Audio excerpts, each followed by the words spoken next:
Dans un petit village d'Afrique de l'Ouest, entouré de collines rouges et de champs de mil dorés, possède deux sœurs inséparables, Aminata et Sira.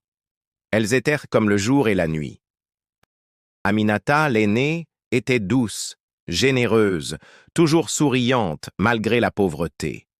Sira, la cadette, était vive, belle, avec des yeux brillants qui faisaient tourner le regard de tous les jeunes hommes du village. Elles partageaient tout, la même natte, les mêmes repas maigres, les mêmes rêves d'avenir.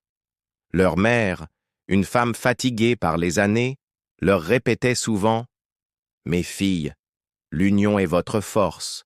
Ne laissez jamais la jalousie briser le sang qui vous unit. » Mais le destin, lui, préparait une épreuve. Un soir de marché, les tambours résonnèrent. Un jeune homme arrive, vêtu d'un simple boubou bleu. Il s'appelait Ibrahima. Fils d'un forgeron, courageux, travailleur, il portait dans ses yeux une flamme d'ambition. Il posa son regard sur Aminata, et ce fut comme un éclair dans le ciel. Leur amour naquit en silence, dans des regards volés au puits, dans des sourires timides sous l'arbre à palabres. Un soir, sous la lune pleine, Ibrahima prit la main d'Aminata et dit « Je n'ai pas d'or, je n'ai pas de richesse, mais je t'ai toi. Et je te jure, Aminata, un jour je bâtirai une maison solide, et tu seras la reine de mon foyer. » Leur promesse était scellée.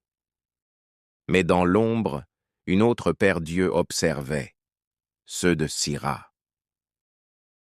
Elle aussi, sans s'en rendre compte, venait de tomber amoureuse d'Ibrahima. Les saisons passèrent. Aminata et Ibrahima nourrissaient leur amour malgré la pauvreté. Chaque jour, ils rêvaient ensemble d'un futur meilleur. Mais un jour, un étranger arrive au village. C'était un commerçant riche venu de la ville.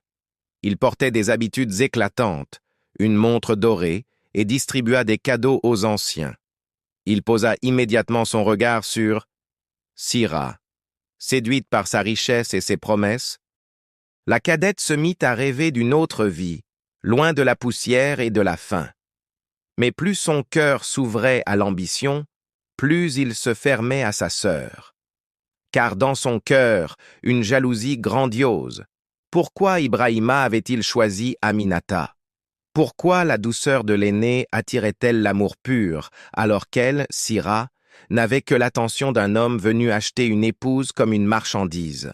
Les jours passaient, et la jalousie de Sira se transformait en haine silencieuse. Chaque sourire entre Aminata et Ibrahima était pour elle un gifle.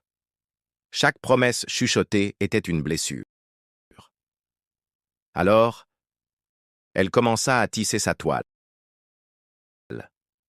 Un mot par-ci, un mensonge par-là. Elle alla trouver les anciens et murmura « Ibrahima n'a rien. Comment peut-il protéger Aminata? Il rêve seulement, mais ses rêves ne nourriront jamais une famille. » Puis, elle alla voir Ibrahima en secret et lui dit « Aminata doute de toi. Elle dit que tu n'arriveras jamais à bâtir cette maison dont tu parles. » Le poison de ces paroles commença à ronger les cœurs. Un soir, alors que le village célèbre la fête des récoltes, Sira mit son plan à exécution. Profitant de l'obscurité, elle s'approche d'Ibrahima, vêtue d'un pagne éclatant, plus belle que jamais. « Pourquoi perdre ton temps avec Aminata ?» murmura-t-elle. « Moi aussi je t'aime. Depuis toujours. Choisis-moi, et je t'apporterai plus que des rêves. » Ibrahima, troublé, repoussa ses avances. Mais la rumeur, elle, se propagea comme un feu de brousse. Ibrahima a trahi Aminata avec sa sœur. Aminata, le cœur brisé, pleura toutes les larmes de son corps. Elle ne comprenait pas. L'homme qu'elle aimait, sa propre sœur, comment avait-il pu? Et quand elle demanda à Ibrahima de jurer son innocence, il resta muet, déchiré, incapable de choisir entre la vérité et le silence. Humiliée, rejetée, Aminata quitta le village. Elle marche des jours entiers, seule, pieds nus, le cœur en cendres. Mais le destin est cruel. Une famine s'abat sur la région. Le village manquait de nourriture, et Sira, mariée au riche commerçant, vivait désormais dans une abondance froide et sans amour. C'est alors qu'Aminata, malgré la douleur, décide de revenir. Elle avait trouvé un travail dur dans la ville, avait amassé un peu d'argent et rapportait du mil et des vivres pour sauver sa famille. Elle se présente devant le village, amaigrie, vêtue d'un simple pagne poussiéreux, mais le cœur rempli de courage. Et là, sous les yeux de tous, Sira s'effondra en larmes.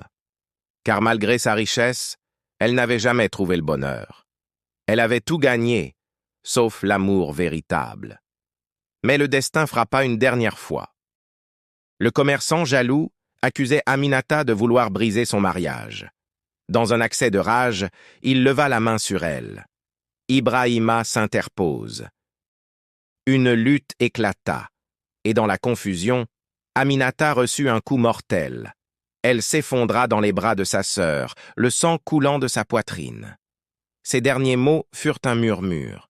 « Sira, malgré tout, je t'aime.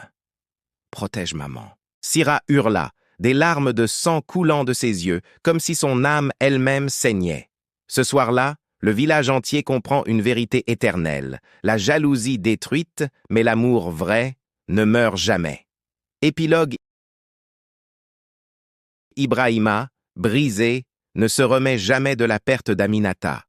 Sira a vécu sourirait dans le regret, chaque de sa sœur gravée à jamais dans son cœur. Et les anciens racontèrent aux générations futures, ne laissez jamais la jalousie briser le sang qui vous unit, car les larmes versées par trahison sont des larmes de sang. Si cette histoire vous a touché, n'oubliez pas de vous abonner, de liker et de partager cette vidéo pour que d'autres découvrent ce conte. Et surtout, écrivez en commentaire, les larmes de sang ne doivent jamais séparer une famille.